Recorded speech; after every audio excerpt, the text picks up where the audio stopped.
Let's talk about the relationship between crime and poverty. Because he is ignoring the material reasons that actually lead to the relationship between crime and poverty and blame it on a cultural problem. When actually it's completely the opposite. Culturally, impoverished people are aware and care about the law a lot more. But materially, they're put in situations where following the law have a lot worse material consequences, right? Not stealing means you can't eat. Not engaging in a gang means you can't live. But culturally, right, the law has a lot more consequences as well.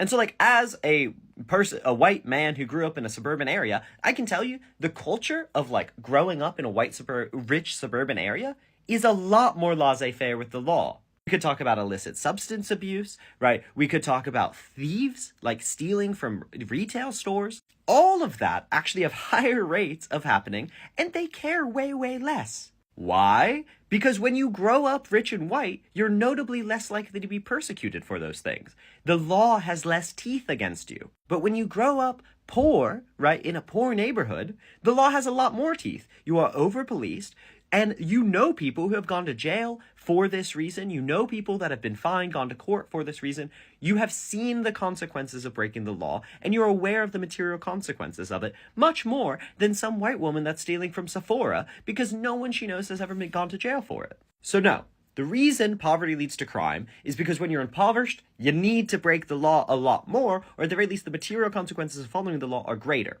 But the culture actually leads the exact opposite. So when I promote that culture and I say, hey, maybe we shouldn't follow laws that are immoral. Hey, maybe we should change laws that are wrong. Hey, maybe it's not the worst thing that people have to break the laws. We shouldn't put a moral case on laws. I'm not promoting a culture, right, that is common in impoverished areas. If anything, I'm promoting the exact culture that I was raised in because the law had basically no teeth for white, rich, suburban areas, which is true.